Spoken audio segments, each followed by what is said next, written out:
திமுக தான் இந்த ஊழலை செய்வதற்கு ஒட்டுமொத்த அத்தாரிட்டியா அந்த தமிழ்நாட்டில் இருந்து கொண்டிருக்கின்றது. அதே போல ஒட்டுமொத்த குடும்பமும் சேர்ந்து தமிழகத்தை கொள்ளையடிக்கிறத எந்த வேலையும் செய்யறதில்ல, வெறும் கொள்ளையடிக்கிறத மட்டுமே தமிழ்நாட்டில் திமுக குடும்பம் செய்து கொண்டிருக்கிறது. கடந்த 2 வருஷத்துல மணல் கொள்ளைக்காரர்கள் மட்டும் கிட்டத்தட்ட 4600 கோடி ரூபாய்க்கு இழப்பு ஏற்படுகிற வகையில மணல் இங்கே கொள்ளையடிக்கப்பட்டிருக்கின்றது. அப்படி பார்த்தா கொஞ்சம் கற்பனை பண்ணி பாருங்க, தமிழ்நாடு முழுவதும் எந்த அளவுக்கு இந்த கொள்ளையடிக்கின்ற விளையாட்டு சர்வ சாதாரணமாக நடந்து கொண்டிருப்பதை நாம கொஞ்சம் கற்பனை செய்து பார்க்க வேண்டும். அதே போல தமிழகத்துடைய வளர்ச்சிக்காக ஆயிரக்கணக்கான கோடி ரூபாய்களை மத்திய அரசாங்கத்தை நாம் இங்க அனுப்பிச்சிட்டு இருக்கோம். ஆனா அதை திமுக தன்னுடைய ஊழலுக்காக பயன்படுத்திக் கொண்டு முழுவதுமாக ஊழல் செய்து அதை கழிவறம் செய்து கொண்டிருக்கின்றது. डीएमके ने तमिलनाडु और देश के भविष्य हमारे छोटे छोटे बच्चों को नहीं छोड़ा है। स्कूल तक ड्रग्स कारोबार का शिकार हो गए हैं। इन ड्रग्स माफियाओं को किसका संरक्षण हासिल है? एनसीबी ने जिस ड्रग लॉर्ड को गिरफ्तार किया है उसके संबंध किस फैमिली से है ये पता चलना ही चाहिए। इस चुनाव में तमिलनाडु की जनता इन सब पापों का हिसाब करेगी। அது மட்டுமல்ல, தமிழகத்துடைய எதிர்காலம், நாட்டுடைய எதிர்காலம் இது மட்டும் பாழடிக்கவில்லை.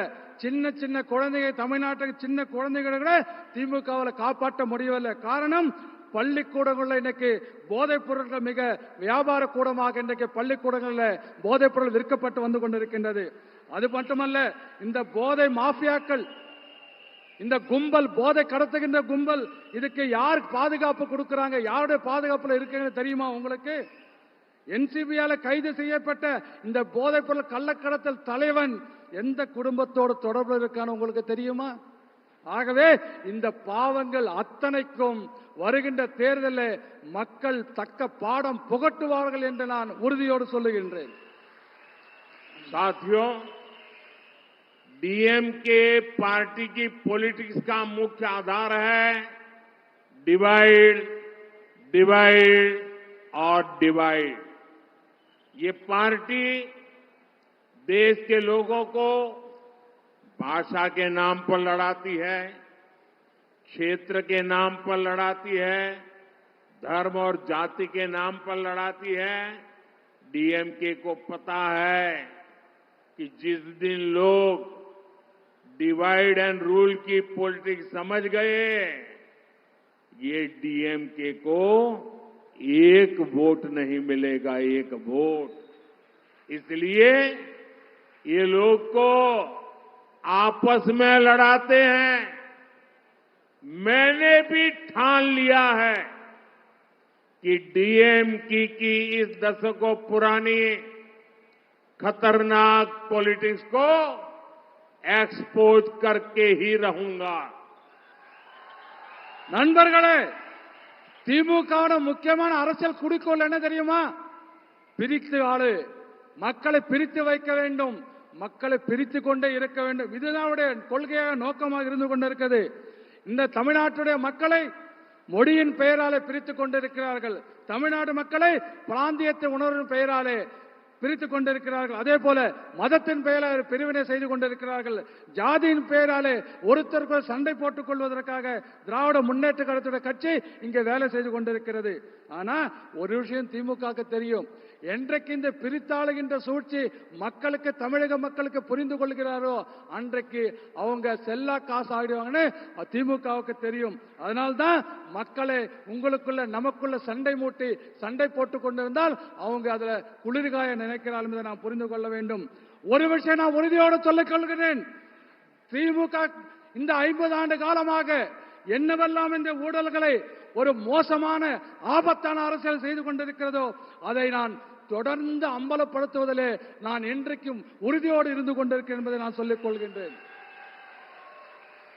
काशी तमिल संगमम हो, सौराष्ट्र तमिल संगम हो, मेरा प्रयास होता है कि पूरा देश हमारी महान तमिल संस्कृति को जाने। और आज जब मैं वेलूर आया हूं तो मैं काशी का सांसद हूं, आप सबको कहता हूं आप काशी आइए, मैं निमंत्रण देने आया हूं। काशी तमिल संगमम को और शानदार बनाइए। दूसरा, मैं गुजरात में पैदा हुआ हूं, यहां भी गुजरात के बहुत परिवार रहते हैं, सैकड़ों परिवार हैं यहां हमारे कच्छ के। मैं आपको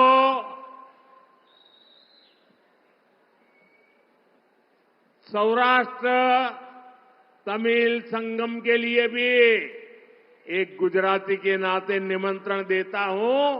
और जो यहां सौराष्ट्री तमिल है वो अपने गांव आए, अपनी कुलदेवता को दर्शन करे, ये हमेशा मेरा आपको निमंत्रण है। मैं यूनाइटेड नेशंस में तमिल भाषा में बोलने का प्रयास करता हूं ताकि पूरी दुनिया को पता चले कि हमारी तमिल विश्व की सबसे प्राचीन भाषा है। मेरे इन प्रयासों के बीच डीएमके की सच्चाई क्या है?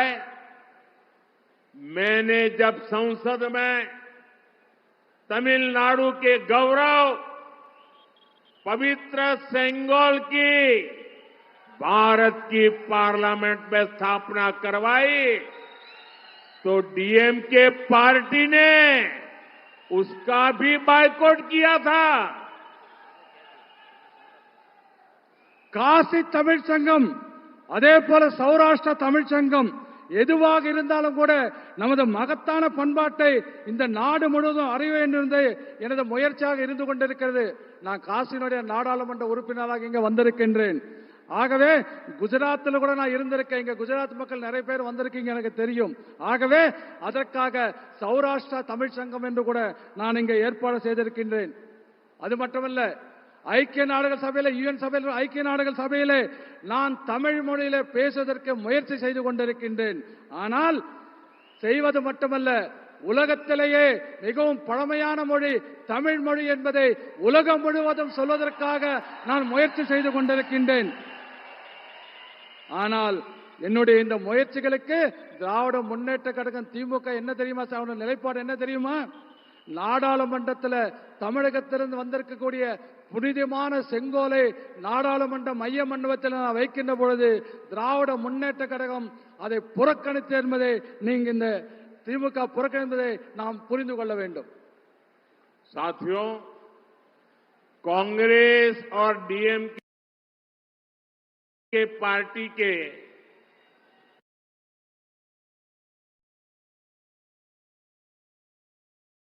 एक और पाखंड की चर्चा आज पूरा देश कर रहा है। जब कांग्रेस की सरकार थी तब कई दशक पहले इन लोगों ने कच्चा तीवू आइलैंड श्रीलंका को दे दिया। किस कैबिनेट में ये निर्णय हुआ, किसके फायदे के लिए फैसला हुआ, इस पर कांग्रेस की बोलती बंद है। बीते वर्षों में उस आइलैंड के पास जाने पर तमिलनाडु के हजारों मछुआरे गिरफ्तार हुए हैं, उनकी बोटें गिरफ्तार कर ली गई है। गिरफ्तारी पर कांग्रेस और डीएमके झूठी हमदर्दी दिखाते हैं, लेकिन ये लोग तमिलनाडु के लोगों को ये सच नहीं बताते कि कच्चा तीवू आइलैंड उन्होंने श्रीलंका को दे दिया और तमिलनाडु की जनता को अंधेरे में रखा था। एनडीए सरकार ऐसे मछुआरों को निरंतर रिहा कराकर वापस ला रही है। इतना ही नहीं, 5 मछुआरों को फांसी की सजा कर दी थी श्रीलंका ने, मैं उनको भी जिंदा वापस लौट के आया था। डीएमके कांग्रेस सिर्फ मछुआरों के ही नहीं बल्कि देश के भी गुनहगार है। நண்பர்களே, இன்று நாடு முழுவதும் காங்கிரஸ் திராவிட முன்னேற்ற திமுகவுடைய ஒரு போலியான முகம் என்று மக்களுக்கு புரிந்து விவாதித்துக் கொண்டிருக்கின்றது. காங்கிரஸ் ஆட்சியில் இருந்தபோது பல ஆண்டுகளுக்கு முன்பாக நம்முடைய கச்சத்தீவை இலங்கைக்கு இவர்கள் தாரை வார்த்து கொடுத்து விட்டார்கள். எந்த அமைச்சர்கள் இந்த முடிவெடுக்கப்பட்டது நமக்கு அத்தனை பேருக்கும் தெரியும். யாருடைய நலனுக்காக இது எடுக்கப்பட்டது மக்களுக்கு தெரியும். ஆனால் இதை சொல்லாமல் காங்கிரஸ் கட்சி இன்றைக்கு மௌனம் சாதித்துக் கொண்டிருக்கின்றது. அது மட்டுமல்ல, பல ஆண்டு காலமாக தமிழகத்தைச் சேர்ந்த ஆயிரக்கணக்கான மீனவர்கள் அந்த தீவுக்கு அருகே சென்றால் கைது செய்யப்பட்டுக் கொண்டிருக்கிறார்கள். காங்கிரசும் திராவிட முன்னேற்ற கழகம் திமுகவும் இவர்கள் மீது ஒரு பொய்யான அனுதாபத்தை மட்டுமே காட்டிக் கொண்டிருக்கின்றது. ஆனால் கச்சத்தீவு இலங்கைக்கு நாங்கள் தான் கொடுத்தோம் என்ற உண்மை அவர்கள் மக்களுக்கு சொல்வதே இல்லை. இத்தகைய மீனவர்களை கடந்த 10 ஆண்டு காலமாக பல்வேறு முறையிலே தேசிய ஜனநாயக கூட்டணி அரசாங்கம் அவர்களை விடுவித்துக் கொண்டிருக்கின்றோம். அது மட்டுமல்ல, 5 பேர் தூக்கு தண்டனை பெற்ற 5 பேர் தமிழக மீனவர்களை நான் பொறுப்பேற்றுக் கொண்ட பிறகு இலங்கையில் இருந்து அவர்களுக்கு தண்டனை ரத்து செய்து அழைத்து நான் இங்கு வந்திருக்கிறேன் என்பதும் நீங்கள் புரிந்து கொள்ள வேண்டும். அது ஆகவே திமுகவும் காங்கிரசும் மீனவர்களுக்கு மட்டுமல்ல இந்த தமிழ்நாட்டிற்கு துரோகம் செய்தவர்கள் என்பதை நாம் புரிந்து கொள்ள வேண்டும். साथियों, मेरे मन में वेलूर के लिए हमेशा से एक विशेष श्रद्धा रही है। जब मैं गुजरात का सीएम था तब भी मैं श्रीपुरम नारायणी मंदिर यानी गोल्डन टेम्पल आया था। तमिलनाडु तो शक्ति की उपासना करने वाले लोगों की धरती है, लेकिन इंडी अलायंस के लोग इसी शक्ति का भी अपमान करते हैं। आपको याद होगा कांग्रेस के युवराज ने क्या कहा है, हिंदू धर्म में जो शक्ति है वो उस शक्ति का विनाश करेंगे। यही मानसिकता डीएमके की भी है। ये लोग एक सनातन के विनाश की बात करते हैं, राम मंदिर का बहिष्कार करते हैं। நண்பர்களே, வேலூர் மீது எனக்கு எப்போதும் ஒரு தனியான ஒரு மரியாதை இருந்து கொண்டிருக்கிறது. ஏனென்று சொன்னால், நான் குஜராத்தில் முதலமைச்சராக இருந்த பொழுது இங்கு இருக்கக்கூடிய ஸ்ரீபுரம் நாராயண கோயிலுக்கு தங்க பொற்கோயிலுக்கு நான் வருகை தந்திருக்கின்றேன். தமிழ்நாடு பெண் சக்தியை வலுப்பெறுகின்ற பெண் சக்தியை ஆராதிக்கின்ற ஒரு மண்ணாக இந்த மண் தமிழக மக்கள் இருந்து கொண்டிருக்கிறார்கள். ஆனால் இந்தி கூட்டணி மக்கள், இந்து கூட்டணியை சேர்ந்தவர்கள் இதை பெண்களை மதிப்பது மட்டுமல்ல அவமதித்துக் கொண்டிருக்கிறார் என்பதை நாம் புரிந்து கொள்ள வேண்டும். இந்து மதத்தில் இருக்கின்ற பெண் சக்தியை நான் அழிப்பேன் என்று இந்த காங்கிரஸ் கட்சியோட இளவரசர் ராகுல் காந்தி இந்து தர்மத்தை அழிப்பேன், இந்த சக்தியை அழிப்பேன் என்று சொன்னது உங்கள் அத்தனை பேருக்கும் நினைவிருக்கலாம். திமுக மட்டும் ஒன்றும் சரியில்லை, திமுகவுக்கும் அதே மனநிலை தான். உங்களுக்கு சனாதனத்தை அழிப்பேன் ஒருத்தன் பேசுறான், அதே போல ராமர் கோயிலை புறக்கணிப்போம் என்று அவர்கள் பேசிக் கொண்டிருக்கிறார்கள். डीएमके और इंडी गठबंधन महिलाओं के अपमान में भी पीछे नहीं है। इन्होंने अम्मा जयललिता के साथ कितना गलत व्यवहार किया था। आज भी डीएमके नेता महिलाओं के अपमान में कैसी कैसी भाषा बोलते हैं, ये तो यही वेलूर के लोगों ने ही देखा है। बीजेपी को, एनडीए को दिया आपका आशीर्वाद सनातन शक्ति की रक्षा करेगा और महिलाओं का सम्मान भी बढ़ाएगा। பெண்களை இழிவுபடுத்துவதில் திமுகவும் இந்த கூட்டணியும் ஒரே மாதிரி கைகோத்து கொண்டு வேலை செய்து கொண்டிருக்கிறார்கள். ஆகவே அவளுக்கு இரு வேறுபாடே கிடையாது. ரெண்டு பேரும் பெண்களை அவமதிப்பதில் ஒரே கூட்டணியாக இருந்து கொண்டிருக்கிறார். நமக்கெல்லாம் தெரியும் ஜெயலலிதா அம்மாவை எப்படியெல்லாம் இவங்க மோசமாக பேசினாங்க, எப்படி நடத்தினாங்கன்னு நம்ம அத்தனை பேருக்கும் தெரியும்.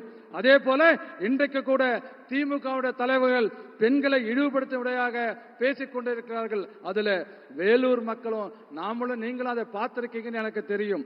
அதே போல பாரதிய ஜனதா கட்சியும் தேசிய ஜனதா கூட்டணிக்கும் உங்களுடைய ஆசீர்வாதம் இருக்கின்ற காரணத்தினாலே இந்த பெண்கள் சக்தியை நாங்கள் பாதுகாப்பது மட்டுமல்ல, பெண்களுக்குரியான மரியாதையை நாங்கள் உங்களுக்கு மீட்டுக் கொடுத்து அதிகரிப்போம் என்பதை இந்த நேரத்தில் நான் சொல்லிக் கொள்கின்றேன்.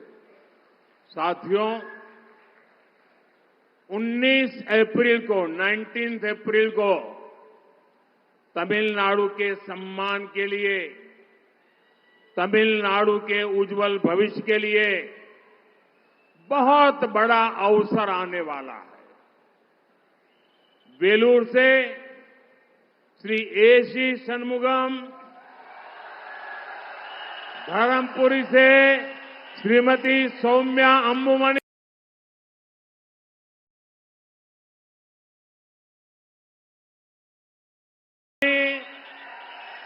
कृष्णागिरी से श्री नरसिम्हन, अरक्कोणम से श्री के बालू, तिरुवन्नामलाई से श्री ए अश्वत्थामन और आरडी से श्री ए गणेश कुमार, ये आपके सपनों और आकांक्षाओं के लिए काम करेंगे। 19 अप्रैल को एनडीए के पक्ष में आपका एक एक वोट तमिलनाडु के भविष्य की गारंटी बनेगा। इदो मोदी इन गारंटी।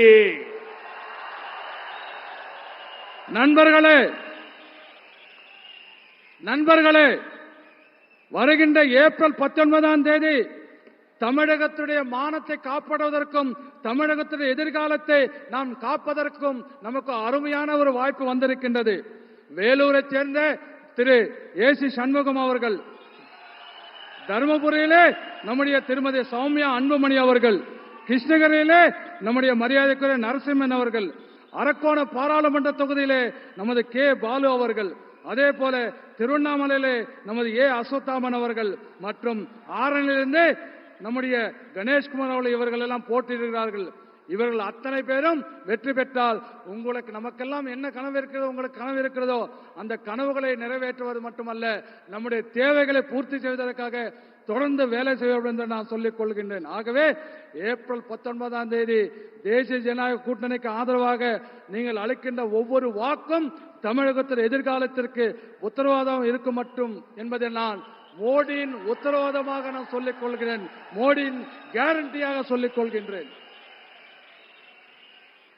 देखिए, मैं आपका परिचय करवा रहा हूं और मुझे वहां एक बाल प्रभु राम के वेश में उसके दर्शन हो रहे हैं। मैं आपको ये भी बताना चाहूंगा कि मेरे भाषण, मैंने पहले भी कहा था, मैं तमिल बोल नहीं पाता हूं, लेकिन मैं आपके साथ जीना चाहता हूं, मेरे दिल में आपको रखना चाहता हूं, आपके दिल में मैं हमेशा रहना चाहता हूं। और इसलिए मेरे भाषण अब तमिल भाषा में भी ऑनलाइन उपलब्ध होते हैं।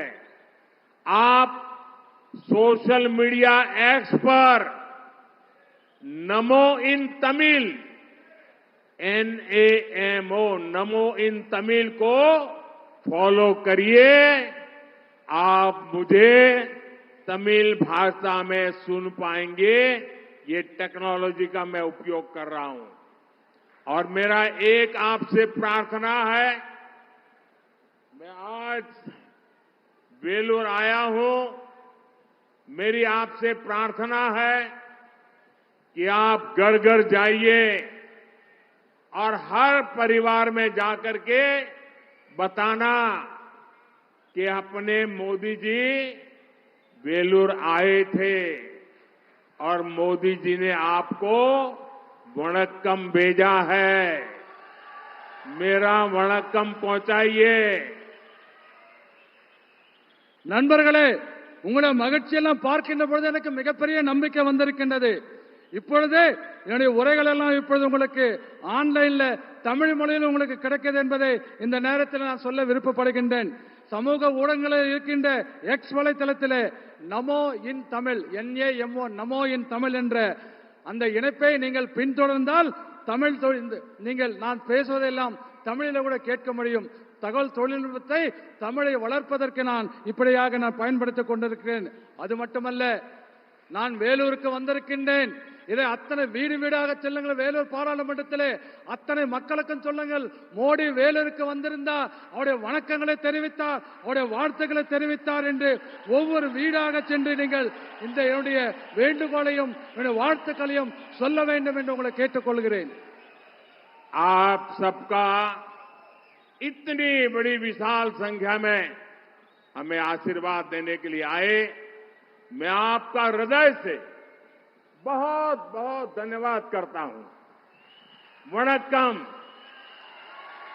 பெரியார்களே, இவ்வளவு பெரிய ஒரு கூட்டத்திலே எனக்கு ஆசி வழங்குவதற்காக, எனக்கு ஆதரவு கொடுப்பதற்காக இத்தனை பெரிய கூட்டம் வந்திருக்க உங்கள் அத்தனை பேருக்கும் என்னுடைய நன்றியை, மனமார்ந்த நன்றியை தெரிவித்துக் கொண்டு உங்கள் அத்தனை பேருக்கும் என்னுடைய வணக்கங்களை தெரிவித்துக் கொள்கிறேன். நன்றி, வணக்கம். भारत माता की.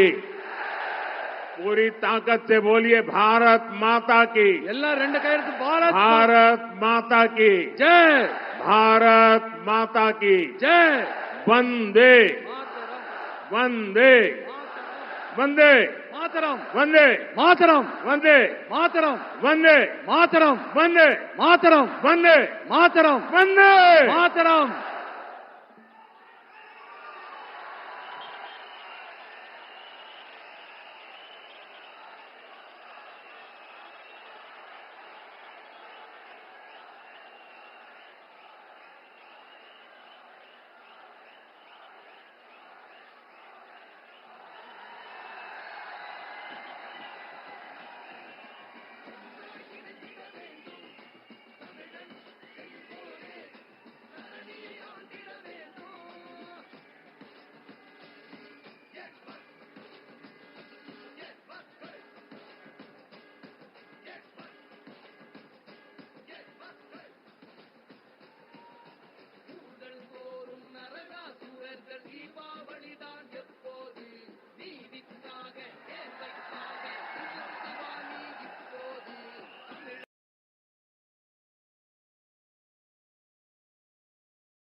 Finding the perfect dress, strappy heels, and jewelry takes so much effort.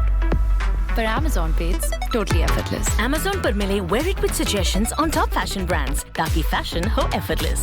हर पल fashionable.